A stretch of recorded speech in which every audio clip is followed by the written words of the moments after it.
สาธุสาธุสาธุบัดนี้เป็นครั้งที่15ตรงกับวันที่24เดือน11พศ2568ที่ข้าพเจ้านายอัครชัยทาสีรหัส083ขอเป็นวาจาสริยายพุทธมนต์ถวายเป็นพุทธบูชาธรรมบูชาสังฆบูชาและอาจจะได้บูชาแด่องค์พระคามิติเถระเจ้าองค์ปู่สมเด็จรุ่นองค์ปู่มุนเดชหลวงปู่ศิลาตลอดทั้งครูบาอาจารย์ผู้เป็นเจ้าของวิชาจินดามณีขอเทพเทวดาทั้งหลายโปรดจงมาอนุโมทนาในการสวดสริยายของข้าพเจ้านี้ขออนุภาพคุณพระไตรครูบาอาจารย์ขอเทพเทวดาทั้งหลายจงบันดาลให้จิตของข้าพเจ้าเป็นสมาธิอันควรแก่การสวดแสดงมนต์ต่อไปสมัญจากะเวมิสุอันตราคชตุเทวตาสันธรรมังมุนิราจักมุนิอราสะสนันตุสังฆะโมกถังสังเคกเปจรูเปสริคัตเตจันทาลิเควิมาเนทีเปรเทจักคาเมตรุวะนาคเนเคหะวิถุมเหกเขตเตกุมมาจิตุติเทวาชรถะระวิสเมยะขะคันทัพนาคาตินทันตาสนิเกยังมุนิวะระวะจนังสานโวเมสนันตุธรรมะสวนากโรอยวะพันตาธรรมะสวนากโรอยวะพันตาธรรมะสวนากโรอยวะพันตานะโมตัสสะภะคะวะโตอะระหะโตสัมมาสัมพุทธัสสะนะโมตัสสะภะคะวะโตอะระหะโตสัมมาสัมพุทธัสสะนะโมตัสสะภะคะวะโตอะระหะโตสัมมาสัมพุทธัสสะนาทิเมสรนังอัญญังพุทโธเมสรณังวลังเอเตนะสัจจาวชนะโสทีเมวตุสัพพทานาทิเมสรนังอัญญังธัมโมเมสรณังวลังเอเตนะสัจจาวชนะโสทีเมวตุสัพพทานาทิเมสรนังอัญญังสังโฆเมสรณังวลังเอเตนะสัจจาวชนะโสทีเมวตุสัพพทามานิโกนาโถอัฏฐายะสัพพะปริณังบริวาปารมีสัพพะปัตโตสัมโพธิปตมังเอเตนะสัจจาวชนะมาโหตุสัพพุปัทวามหากริโกนาโถหิตายะสัพพะปริณังบริวาปารมีสัพพะปัตโตสัมโพธิปตมังเอเตนะสัจจาวชนะมาโหตุสัพพุปัทวามหากริโกนาโถสุขายะสัพพะปริณังบริวาปารมีสัพพะปัตโตสัมโพธิปตมังเอเตนะสัจจาวชนะมาโหตุสัพพะสัพพุปัทวาเอวังเมสุตังเอกังสัมยังภควาสังเกสุวิหารติกาปิราวัตุสมิงมหาวเนมหาตาภิกขุสังเกนาเศรษฐิงบัจจะมัตหิภิกขุสหิสเพเหวาอรหันตหิทัสหิจาโรกาธรรมหิเทวตาเยปุญญาสันนิบริตาโหติภควตังทัสนยะภิกขุสังฆจะอัตโขจตุนังสุทวาสักกายกานังเทวนังเอตระโหสิอยังโขภควาสังเกสุวิหารติกาปิราวัตุสมิงมหาวเนมหาตาภิกขุสังเกนาเศรษฐิงปัจจะมัตหิภิกขุสหิสเปวะอรหันตหิทะสาหิจะโรคาธานุหิเทวตาเยหุยนาสันนิเวตเตโหติภควัตังทัสสัญญาภิกขุสังฆจะยันดุนาวิยังปิเยนะภควาเตนุปะสังกะมยะมาอุปสังมิตวาภควันโตสันติเกปัจเจกคาถาปัสยามาติอรโขตาเทวตาสยถาปินะปะภรวาปุริโสสัมมิตังวาพาหังปัสสริยะปัสสริตังวาพาหังสัมเพยะเอวะเมวะสุทาวะเสสุเหวสุอันตรหิตาภควันโตปัตตุระหงสุปัตตุระหงปุระโตปัตตุระหงสุอนาโขตาเทวตาภควันตังอภิวาเทตวาเอกะมันตังอัฏฐานสุเอกะมันตังทิตาโขเอกะเทวตาภควันโตสนิเกอิมังคถังอภาสิมหาสมโยปะวานัสมิงเทวกยานาเทวกายาสมคตาอาคตถาอิมังธรรมะสมัยยังทักขิตายะอัปปะริสตาปนังอัปปะริสตะสังคติอนาโขอัปปนาเทวตาภควันโตสนิเกอิมังคถังอภาสิตันลักพิกโวสมะหัตังสุจิตตังอัตโนโอชุกมะกังสุสนาทีวะเนี่ยตามนี้ค่ะเฮตวะอินทาริยานิลักขติปฏิตาติอัทโขอัปปนาเทวตาภควันโตสนิเกอิมังคถังอภาสิเชตวาสีลังชิตวาปาดิขังอิทักิลังโอหันจะมะเมชาเตจรันติสุทธวิมาราจักขุมตาสุทันตาสุสุนาคาติอนาโขอัปปนาเทวตาภควันโตสัมภิเกอิมังคถังอภาสิเยเกจิพุทธังสนังคาตาเสนะเตคมิสติอัปปะยะภมิมหายะมนุสังเทหังเทวะกยังปาริปูเตสันติติอนาโขภควาภิกขุอมัตสิยะปุยนะภิกขเวทะสาสุโรกาธานุสุเทวตาสันนิเวตาโหติตถาคตังทัศนยะภิกขุสังฆจะเยปิเตภิกขเวอเหสุอติตะพระนังอรหันโตสัมมาสัมพุทธาเตสัมปิภควตานังเอตปะระมยวะเทวตาสันนิบริตาอเหสุสยถาปิไมหังเอตระหิเยปิเตภิกขเวภาวิสติอนาคตะปัทนังอรหันโตสัมมาสัมพุทธาเตสัมปิภควตานังเอตปะระมยวะเทวตาสันนิบริตาภาวิสติสยถาปิไมหัง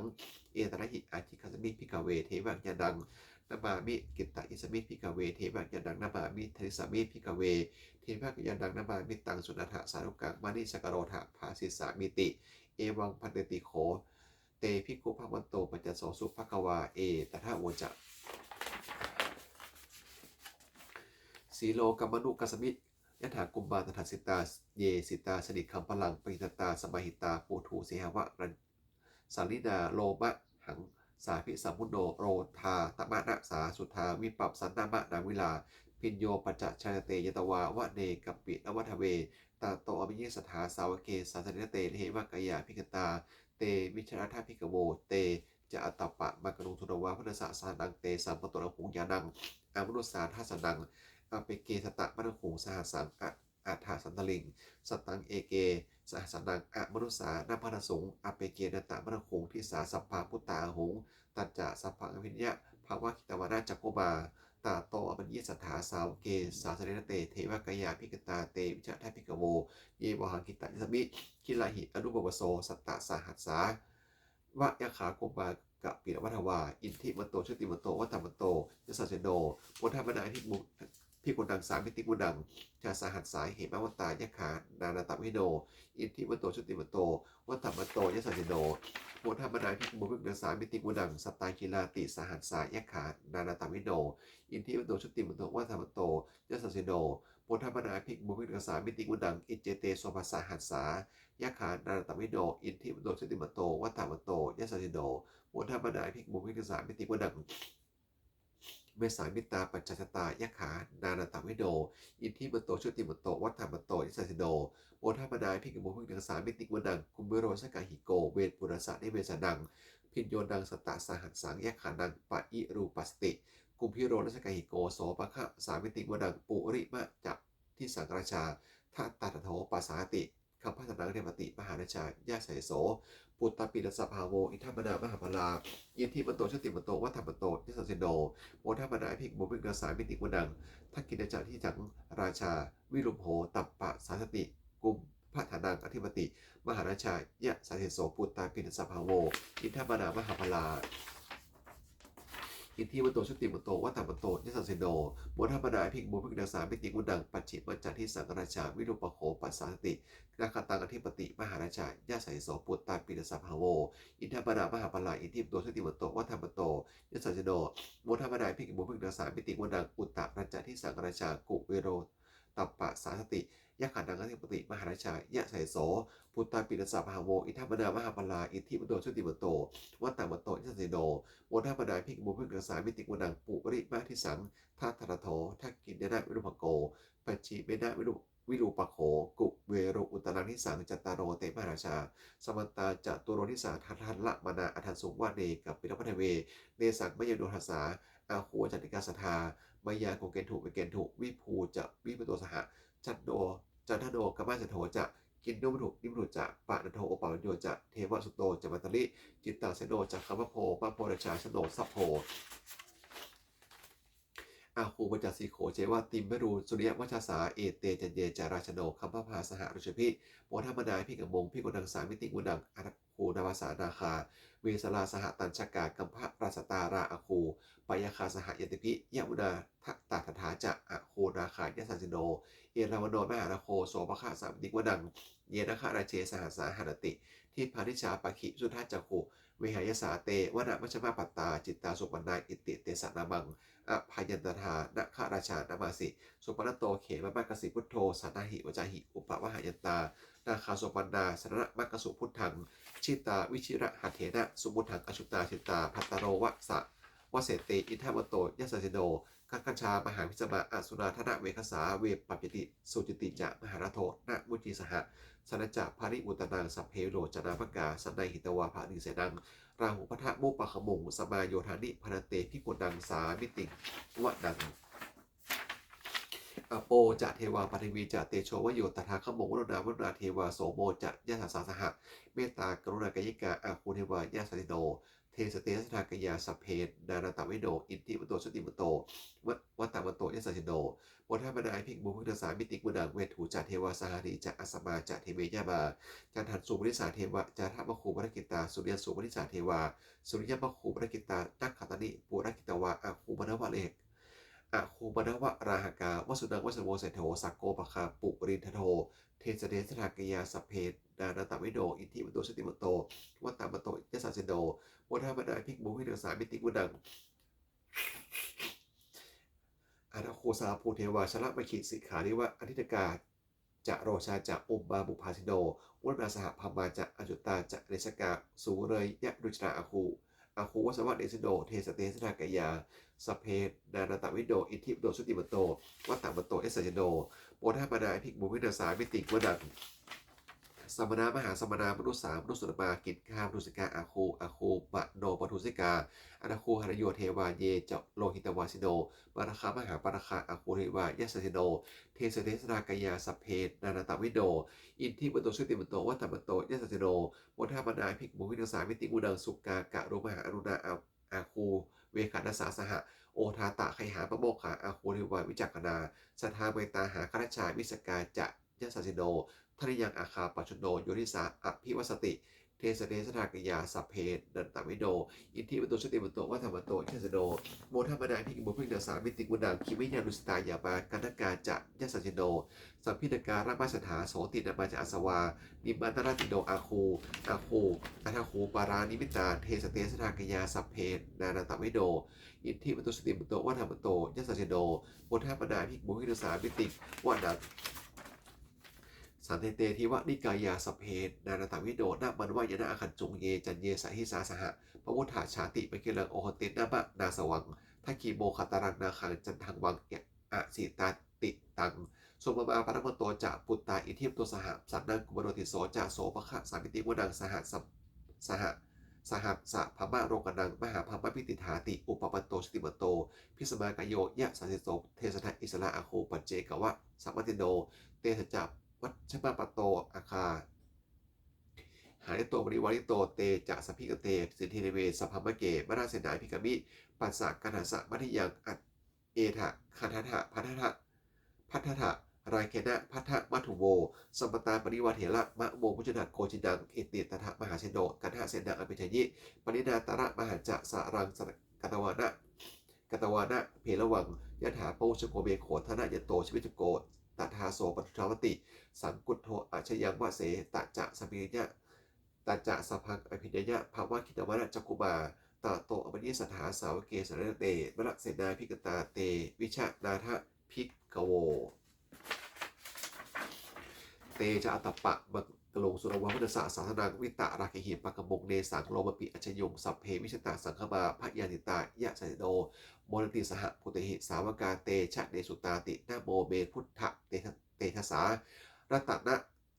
ตะยะธรรมิกาเตชะปิสุทธิปะสีเทวานารายะปาระเมสุราสุทธิสิทธิพัมมาจะอินทาจะตุโรกาพัมพีรักขกาสมุทาปุตุงคาจะสภมะชัยยะสิทธิภวันตุเตชัยยะธารณิธารณีอุทาทีนาทีชัยยะนาคนละตนนานิสัยยิรันใสใสนะมารุราชาพลนาราชี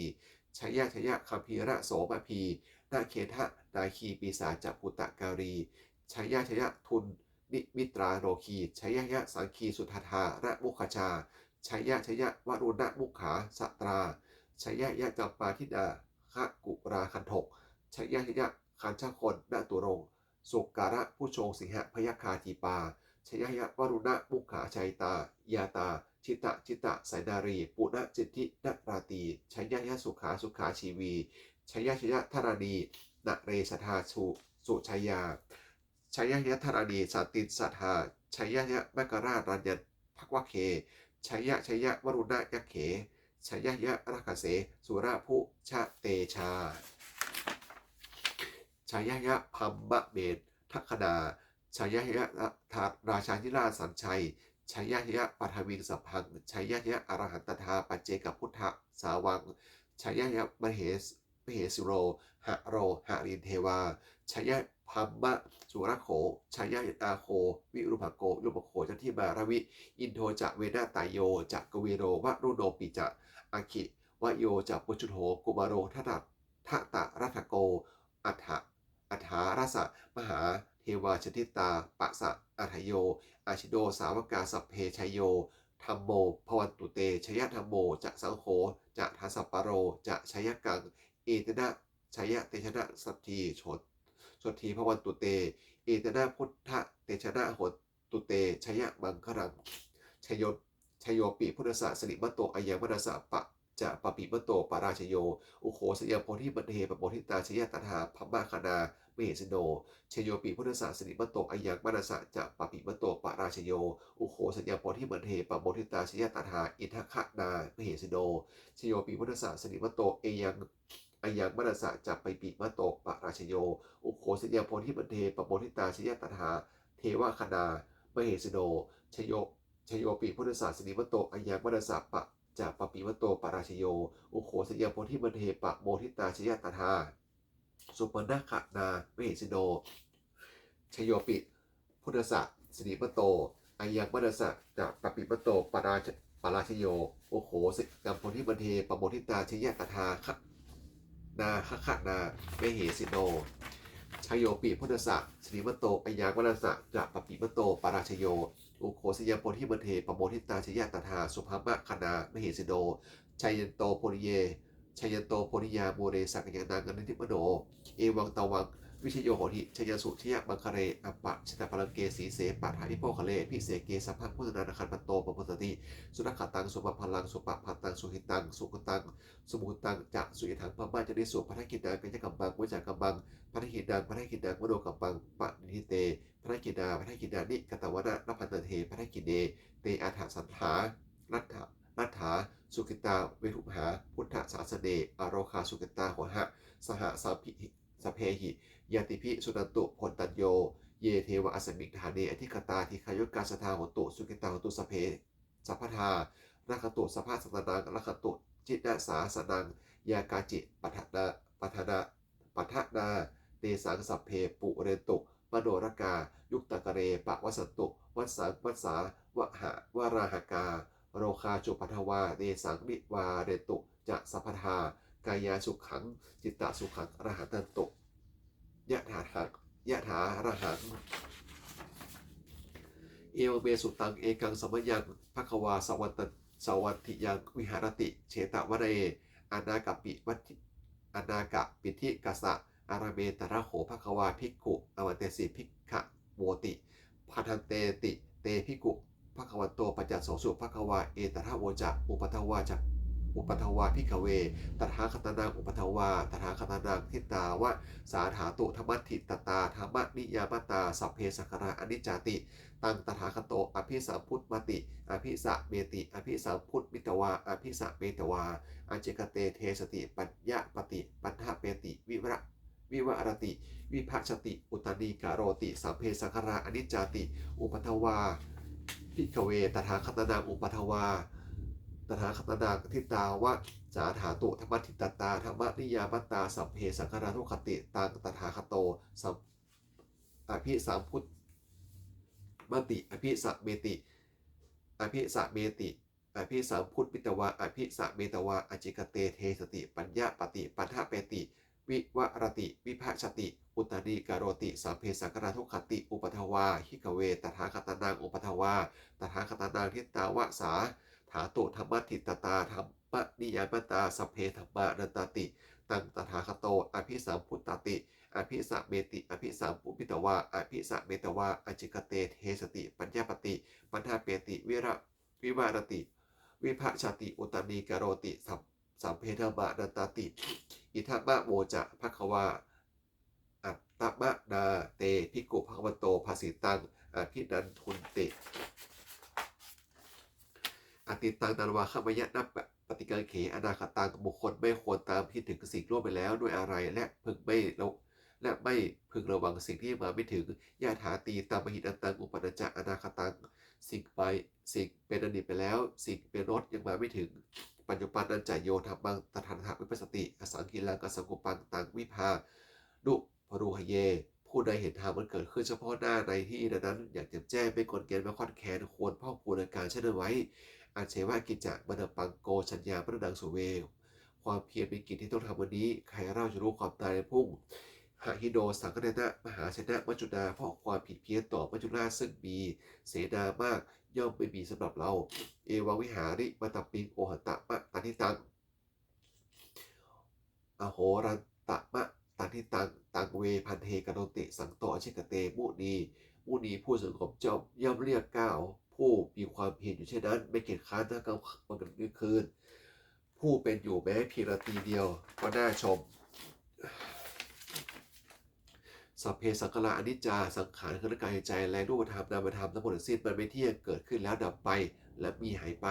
สัพเพสังขาราทุกขาสังขารคือกายใจและรูปธรรมนามธรรมทั้งหมดทั้งสิ้นมันเป็นทุกข์ทนยากเพราะเกิดขึ้นแล้วแก่เจ็บตายไปสัพเพธรรมานัตตาสิ่งทั้งหลายทั้งปวงสิ่งที่เป็นสังขารและไม่ใช่สังขารทั้งหมดทั้งสิ้นไม่ใช่ตัวไม่ใช่ตนไม่ควรถือเราว่าเราเป็นของตัวตนของเราทุกวังชีวิตต่างชีวิตเป็นของไม่ยั่งยืนทุกวังวัฏดังความตายเป็นของยั่งยืนอัตวสังวายาวริตพังอันเราจะเพิ่งตายเป็นแท้มรณะปริโยสานังเมชีวิตตังชีวิตของเรามีความตายที่สุดรอบชีวิตตังเมอานิยะตังชีวิตของเราเป็นของไม่เที่ยงมรณะเมนิยตังความตายของเราเป็นของเที่ยงวะตะความที่สังเวชอายังกายโยอาจิรังร่างกายนี้ไม่ได้อยู่นานอาเปตะวิญญาโนขันจะป่าจากวิญญาณชุดโถอันเขาทิ้งเสร็จแล้วอธิสายติจากหลับนอนปะทวิงซึ่งแผ่นดิน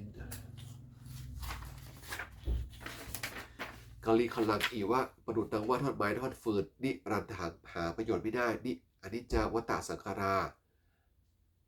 สังขารทั้งหลายไม่เที่ยงหนออุปัทวะยะธรรมมิโน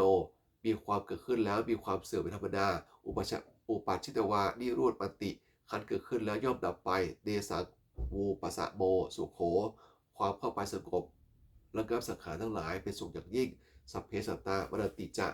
สัตว์ทั้งหลายปวงกำลังจะตายอยู่มาริสุจะมริสเลที่ตายแล้วและกำลังจะตายตัดเหวะหังมริสามิเราจะตายอย่างนั้นเหมือนกันนัตถิเมอัฏฐสังสะโยความสงสัยในความตายนี้ย่อมไม่มีแก่เราเลย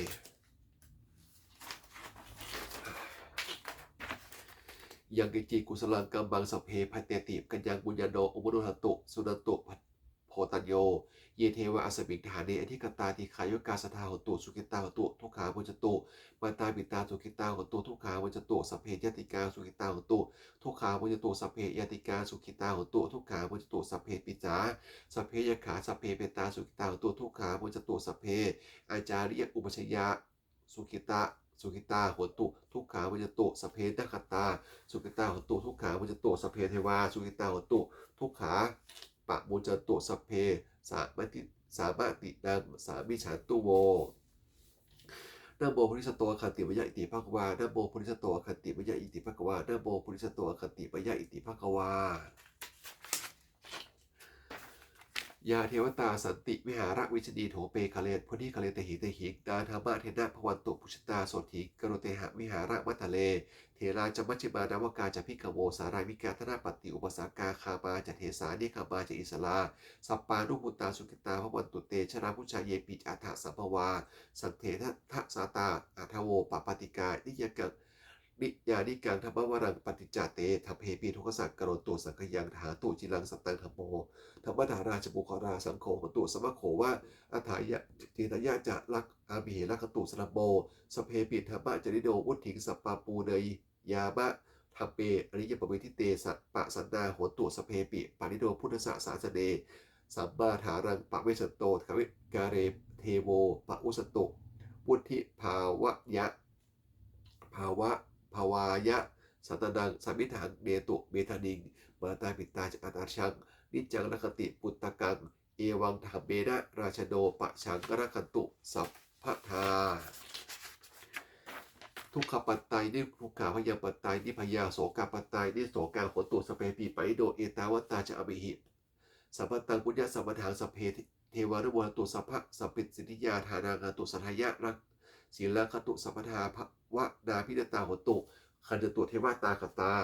โห โหตุสพังสมาคารังลักขตุสภะเทวตาสภะพุทธานุภาโสทีโหตุนิรันตรังโหตุสพังสมาคารังลักขตุสภะเทวตาสภะธรรมานุภาเวนะโสทีโหตุนิรันตรังโหตุสพังสมาคารังลักขตุสภะเทวตาสภะสังขานุภาเวนะโสทีโหตุนิรันตรังสัพเพพุทธาปรังปัตตาปเจกระจะยังวรังอรหัตตาระจะเตชะละขังภาริวิสัมปโสสัพเพพุทธาปรังปัตตาปเจกระจะยังวรังอรหัตตาระจะเตชะละขังภาริวิสัมปโสสัพเพพุทธาปรังปัตตาปเจกระจะยังวรังอรหัตตาระจะเตชะละขังภาริวิสัมปโสสัพเพพุทธาปรังปัตตาปเจกระจะยังวรังอรหัตตาระจะเตชะละขังภาริวิสัมปโสสัพเพพุทธาปรังปัตตาปัจเจกระจะยังวรังอรหัตตาระจะเตชะละขังภาริวิสัมปโสสเพพุทธาปรังปัตตาปัจเจกระจะยังวรังอรหัตตาระจะเตชะละขังภาริวิสัมปโสสเพพุทธาปรังปัตตาปัจเจกระจะยังวรังอรหัตตาระจะเตชะละขังภาริวิสัมปโสสเพพุทธาปรังปัตตาปัจเจกระจะยังวรังอรหัตตาระจะเตชะละขังภาริวิสัมปโสสเพพุทธาปรังปัตตาปัจเจกระจะยังวรังอรหัตตาระจะเตชะละขังภาริวิสัมปโสสาธุสาธุสาธุด้วยอำนาจแห่งบุญกุศลที่ข้าพเจ้าในอัครชัยทาสีได้สวดสาธยายพุทธพจน์เหล่านี้ขอข้าพเจ้าขอน้อมเกล้าอุทิศถวายเป็นพระราชกุศลแด่สมเด็จพระนางเจ้าสิริกิติ์พระบรมราชินีนาถพระบรมราชสัมพันปีหลวงผู้เสด็จสู่สวรรคาลัยขอได้ทรงแห่งบุญกุศลนี้ขอจงเป็นสัพสิริมงคลแก่ข้าพเจ้าให้แคล้วคลาดปลอดภัยจากทุกโศกโรคภัยอันตรายทั้งปวงให้มีแหล่งได้สุริมั่นคงเป็นสัมมาอาชีพชอบธรรมเขาว่าไม่มีอดอยากยากจนขอให้ได้มีแก่ข้าพเจ้าขอให้ข้าพเจ้ามีสมาธิตั้งมั่นในพระธรรมคำสอนแห่งองค์สมเด็จสัมมาสัมพุทธเจ้าดำรงอยู่ในความดีงามตลอดกาลขออีกทั้งเทวดาทั้งหลายผู้ได้อนุโมทนาสาธุการบุญในกุศลนี้โปรดประสิทธิ์ประสาทพรน้อมส่งอนุภาพเป็นมงคลไปสู่วัตถุมงคลภาคปิตายอดเศรษฐีทั้งฝ่ายไทยและฝ่ายลาวรวมถึงวัตถุมงคลทั้งปวงที่3สิ่งอมฤตได้จัดสร้างขึ้น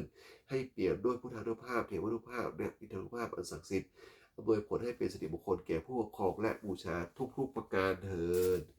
สาธุสาธุสาธุ